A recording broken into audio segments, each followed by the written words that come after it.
Good morning friends. कैसे हैं आप सब? आई होप कि आप लोग बहुत अच्छे होंगे, अपने अपनी लाइफ में बहुत इम्प्रूव कर रहे होंगे और हैप्पी रह रहे होंगे। आज का जो हमारा टॉपिक है वो बहुत ही ज़्यादा सेंसिटिव है। आज का हमारा टॉपिक डेथ के ऊपर है। डेथ का रियल मीनिंग क्या होता है, डेथ वर्ड मृत्यु, इसका असली मान्य क्या है और ऐसा क्यों कहा जाता है मृत्यु। मृत्यु क्या कोई अलग चीज़ है ज़िंदगी से, या फिर वो एक पार्ट है, वो भी एक हिस्सा है ज़िंदगी का, जिसको हम समझने में थोड़ा समय लगा देते हैं। तो ये कोई बहुत खुशी की बात नहीं है जब भी मृत्यु किसी चीज़ की होती है जिससे हम जुड़े हुए हैं, जिससे हम कनेक्टेड हैं, जिस चीज़ को हम जानते हैं, हम मिले हुए हैं, किसी ना किसी तरीके से हम उससे कनेक्ट हैं। तो जब वो डेथ होता है, मतलब वो चीज़ जब छोड़ देता है, जिन भी चीज़ों से आप उस चीज़ को पहचानते हो वो उस चीज़ को छोड़ देता है, तो हम उसको मृत्यु कहते हैं। मतलब हम अब मर गए, मतलब मृत्यु हो गई। सो ये बहुत ज़्यादा सेंसिटिव टॉपिक है फ्रेंड्स। बहुत सारे परसेप्शंस हैं डेथ को लेकर, आफ्टर लाइफ, डेथ के बाद, और फिर किस तरीके से क्या चेंज होता है, क्या क्या उसके पैटर्न्स हैं और किस तरीके से लाइफ साइकिल और एनर्जी चलती है। तो प्रकृति से ही हमने सीखा है, जो भी चीज़ पैदा होती है वो वापस से, डेथ होता है उसका, वो वापस से वही मिल जाती है। कुछ समय के लिए वो एनर्जी फॉर्म में ऊपर उठती है और वापस से वो नीचे आ जाती है, फिर वो ऊपर उठती है, फिर वो नीचे आ जाती है।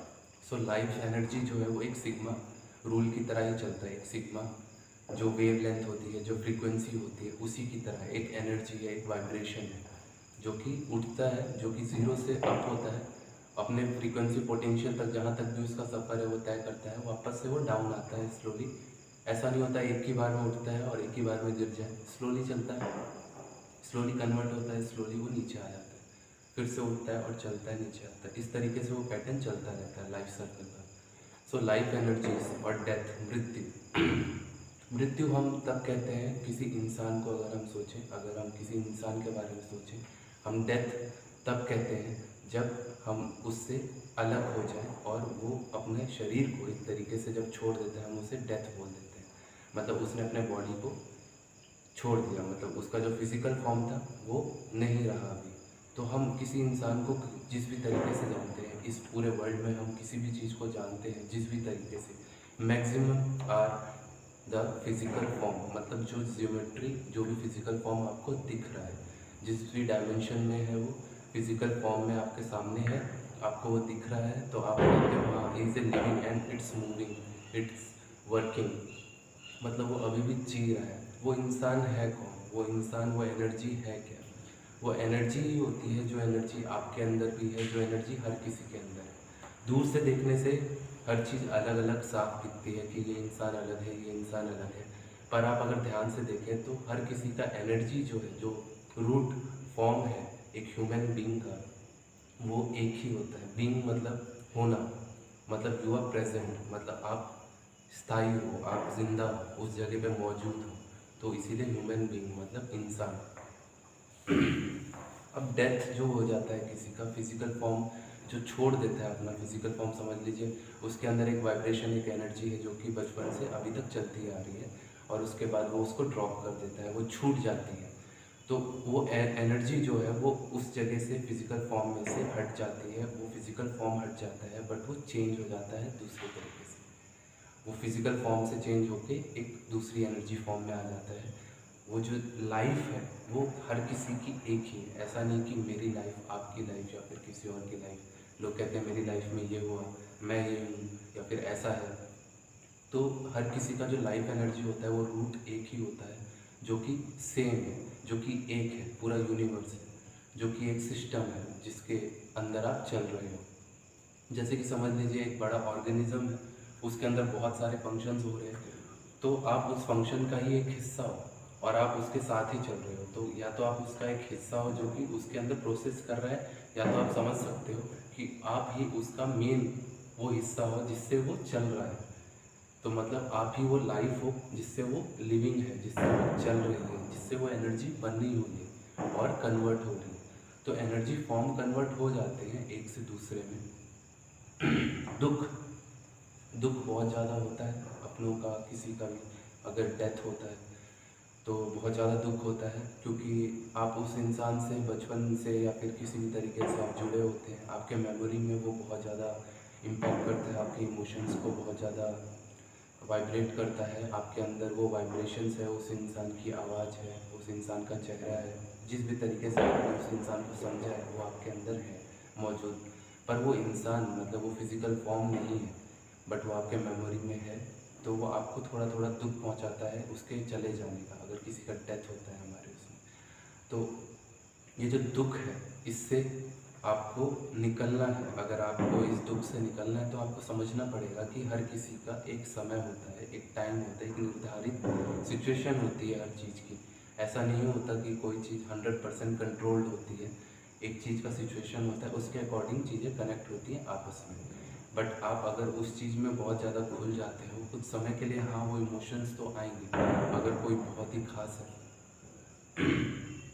ये बहुत ही इमोशनल बात है, बहुत ज़्यादा तकलीफ़ भी होता है, क्योंकि कोई अपना अगर गुजर जाए तो बहुत बुरा लगता है। और किसी भी तरीके से आप उसको एक तरीके से डिफ़ाइन नहीं कर सकते, हम उस चीज़ को बता नहीं सकते। पर हमें रियलिटी के बारे में बात करनी चाहिए।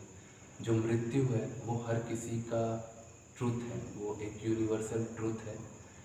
दुख होता है, दुख बहुत है, पर जो ट्रूथ है वो सच है, उससे आप पीछे नहीं हट सकते। हर किसी का डेथ होता है। जो चीज़ लिविंग है वो कल को मरेगी, वापस से फिर लिविंग होगी, फिर कन्वर्ट होगी, फिर चेंज होगी, रहेगी यहीं पर, कहीं नहीं जाएगी। हर कोई एक ही है, पर वो कन्वर्ट होती है। और हम उससे जिस तरीके से जुड़े होते हैं, जितना क्लोज अटैचमेंट, उतना बड़ा हमें वो झटका लगता है। पर वो चीज़ होना भी ज़रूरी है, जिससे आप इस सच को धीरे धीरे समझ सको, ये देख सको कि हर कोई अलग है और अपने आप को एक ना एक दिन फिजिकल फॉर्म को छोड़ देता है। एक उसका निर्धारित समय होता है। कोई भी मशीन है, उसका एक निर्धारित समय होता है, वो किस समय तक काम कर सकता है। आप उसको ग्रीस करो, आप उसकी सर्विस करो, आप उसको अच्छे से मेंटेन करो, वो कुछ समय लॉन्गर चलेगा, उसकी कैपेबिलिटी बढ़ जाएगी। बट जो अल्टीमेट ट्रूथ है, life and death are same, और वो होता ही है। मतलब जीवन तो है, साथ ही साथ मृत्यु भी है, फिजिकल फॉर्म। तो मृत्यु जो हम कहते हैं, एक तरीके से आप समझ लीजिए, आप स्कूल में 12th क्लास तक पढ़ रहे हैं, उसके बाद आपको कॉलेज भी जाना है। आप अगर यही समझ लें कि स्कूल ही आपका पूरा लाइफ है और वहीं पे आप ख़त्म हो, तो ऐसा नहीं होता, क्योंकि जो उसका अल्टीमेट ट्रूथ है, आगे बढ़ना है। तो वो लाइफ जो है वो रनिंग है, वो रुक नहीं जाता एक ही जगह कि बस यहीं पर। क्योंकि ये आप नेचर से देख सकते हो, प्रकृति से इस चीज़ को सीख सकते हो। जो अल्टीमेट ट्रूथ है वो प्रकृति में ही है, वो रियलिटी नेचर में रहता है। आप अगर ध्यान से ऑब्जर्वेशन कर सको हर चीज़ को, तो आपको पता चलेगा जो चीज़ पैदा होती है एक बार, वो मरती भी है। आपका लाइफ साइकिल हो सकता है बड़ा हो, आपको लगे कि हाँ आप चल रहे हो, बड़ा आसान है, ज़िंदा हो। बट हाँ, आपको ये चीज़ पता होनी चाहिए कि डेथ होती है। जैसे कि हम सो जाते हैं, जब हम सोते हैं तब हमारे साथ क्या होता है, हमें क्या उस चीज़ का अंदाज़ा होता है? हमारा कॉन्शियसनेस उस वक्त किस तरफ होता है? क्या वो बॉडी के लेवल पे होता है? क्या वो एनर्जी फॉर्म में होता है? क्या वो थिंकिंग में चल रहा होता है? ये चीज़ आपको समझनी चाहिए, धीरे धीरे ऑब्जर्वेशन बढ़ाना चाहिए, तो आप डेथ को क्लियरली देख पाओगे कि वो होता क्या है। मैं जैसे अपने शरीर से बता रहा हूँ किसी चीज़ को, मुझे बताते समय भी पता है कि हाँ ये शरीर एक ना एक दिन गुजर जाएगा। तो वो जो अल्टीमेट ट्रुथ है वो कहीं ना कहीं हमारे अंदर होता है। वो बुरा नहीं है, ट्रुथ अगर आपको मालूम है तो वो बुरा नहीं हो सकता किसी भी तरीके से। थोड़ा मुश्किल होता है, और इमोशंस बहुत पावरफुल होते हैं, और वो आपको किसी भी जिस भी इंसान से आप बहुत ज़्यादा अटैच हो, वो आपको, आप उसके लिए कुछ कर नहीं सकते, और आपका वो रिएक्शन भी सही है, वो दुख सही है, वो दुख गलत नहीं है। पर इससे दुख कब नहीं हो जाता, वो दुख वहाँ पे रहता है, वो पेन वहाँ पे रहता है, क्योंकि उस पेन से ही आप उस अल्टीमेट ट्रूथ तक पहुँच सकते हो। आप उसको समझ सकते हो कि लाइफ जो है वो परमानेंट नहीं है, आपके पास कुछ निर्धारित समय है, तो आप उसका यूटिलाइजेशन अच्छे से करोगे। आप उसको सही जगह लगाओगे, ना कि उसको वेस्ट करोगे दूसरी चीज़ों में, ऐसी जगह जहाँ पे उसका प्रोडक्शन या फिर उससे जो भी वाइब्रेशंस हो रही हैं वो नेगेटिव हो। क्योंकि आपको पता चल जाएगा आपके पास एक निर्धारित समय है काम करने के लिए, और आप उसी समय में सब कुछ कर सकते हो, जो भी आप चाहते हो, जो भी आपको करना है, वो सारी चीज़ें आपको उसी समय में पूरी करनी है। तो आप अपने समय को बहुत अच्छे से मेंटेन करोगे, अपनी लाइफ एनर्जी पे बहुत कंट्रोल रखोगे। बहुत ज़्यादा वर्क कर लोगे कहीं पे तो थकान हो जाएगी और आप फिर उस चीज़ से निकलने में समय लगेगा। आपको सही तरीके से यूटिलाइज़ करना है अपनी एनर्जी का, अपना इंटेलिजेंस का, अपने वर्क का, अपने बॉडी का, हर चीज़ का, माइंड का, आपको इमोशंस का, हर चीज़ पे कंट्रोल आपका होना चाहिए, जिससे कि आप किसी भी सिचुएशन से निकल सको। डेथ इन एक्सपीरियंस तो मुझे खुद नहीं पता, मैं तो अभी ज़िंदा हूँ, तो मैं सिर्फ उस चीज़ को बता सकता हूँ कि लाइफ किस तरीके से चलती है। जो नेचर है, जो कि यूनियन है, जो कि यूनिटी है, वो एक ही है। अल्टीमेट ट्रूथ किसी के लिए बदलता नहीं। जो सच मेरे लिए है वही सच आपके लिए भी है। ना ही ऐसा कि मेरा सच अलग, आपका सच अलग, मेरी लाइफ अलग, आपकी लाइफ अलग। लाइफ एक ही है, यूनिवर्सल है, पूरा एक लिविंग बीइंग है, एक लिविंग थिंग है, जिसका हम एक पार्ट है, जिसमें हम चल रहे हैं और हम उस पार्ट का एक बहुत ही अहम हिस्सा है और उसी वजह से वो लाइफ है। तो हम वो लाइफ से डायरेक्टली कनेक्टेड है। अगर बूंद बूंद मिलकर सागर ना बने तो सागर हमें दिखेगा कैसे? तो हर एक बूंद जो है वो मिलकर ही सागर बनता है। लाइफ जो है वो हर एक चीज़ से जुड़कर ही एक लाइफ बनती है। तो उसी तरीके से वो भी लाइफ है, जो कि जुड़ी हुई छोटी सी चीज़ है, जो छोटी लगती है बट वो लाइफ है। तो हमें ये चीज़ समझना चाहिए। कई बार ऐसे हमें इल्यूजन्स हो जाते हैं लाइफ को लेकर, हम बहुत सारे डाउट्स में आ जाते हैं, उसका रियलिटी और सच हमें प्रॉपर नहीं पता होता कि डेथ एक्चुअली में क्या है। हम उसके बारे में पूरा कंसंट्रेशन के साथ सोचते नहीं हैं, उसके बारे में समझते नहीं हैं और वो हमारे सामने आके खड़ा भी हो जाता है क्योंकि हमने उसको समझा ही नहीं और वो हमारे सामने आ जाता है अचानक। जैसे कि हम ड्राइव कर रहे हैं और हमारा अचानक से एक्सीडेंट हो जाए, तो हमने एज्यूम नहीं किया रहता कि हम ड्राइव करते समय हमारा एक्सीडेंट होगा, बट वो अचानक हो जाता है। तो हम उस सिचुएशन में रिएक्शंस जो होते हैं 90% 99% गलत हो जाते हैं लोगों के। क्यों? क्योंकि वो घबरा जाते हैं, उनका माइंड उस लेवल पे काम ही नहीं करता या फिर उन्हें उस चीज़ का अंदाज़ा नहीं होता है, पता नहीं होता। तो इसी तरीके से डेथ भी है, जिसके बारे में हमें पता नहीं होता, बट अगर आप ध्यान दें, हर चीज़ को ध्यान से ऑब्जर्वेशन देखें, तो आप उस चीज़ को बहुत ही क्लियरली समझ सकते हो। डेथ और लाइफ अलग ही नहीं है, एक ही है, एक ही हिस्सा है दोनों। और दोनों बस दिखना, आपका जो विजन है, आपका जो देखने का तरीका है, वो आप थोड़ा सा अगर ब्रॉड करेंगे, थोड़ा अपने आप को दूर रख के और शांति से ऑब्जर्व करेंगे खुद को भी, अपने बॉडी को भी, किस तरीके से वो ग्रो हो रही है, किस तरीके से वो कन्वर्ट हो रही है एक फॉर्म से दूसरे फॉर्म में, किस तरीके से आपने चीज़ें इकट्ठा करी हैं अपने अंदर और क्या क्या चीज़ें छूट जाएंगी। जो आपने इकट्ठा करी है, क्या वो हमेशा रहेंगी आपके साथ, क्या वो छूट जाएंगी?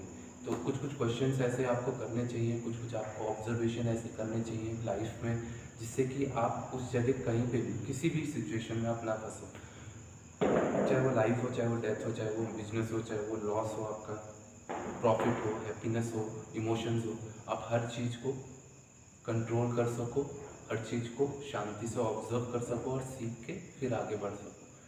तो आई होप कि फ्रेंड्स आप लोग को समझ में आया होगा। और हाँ, डेथ जो है वो अंत नहीं होता, मृत्यु अंत नहीं होती, क्योंकि ज़िंदगी है। तो आप लोग को बिल्कुल भी घबराने की कोई ज़रूरत नहीं है। बहुत ही इमोशनल हो जाती है चीज़, बट फिर भी आपको उसमें घबराने का ज़रूरत नहीं है। चीज़ें आगे बढ़ जाती हैं, आप भी आगे बढ़ोगे और अपना सक्सेस ज़रूर पाओगे। लाइफ में इम्प्रूव करते रहो, हैप्पी रहो और अपने फैमिली का ध्यान रखो, अपने अपनों के साथ रहो, प्यार खुलकर करो सबको। और हैप्पी दिवाली, नमस्ते।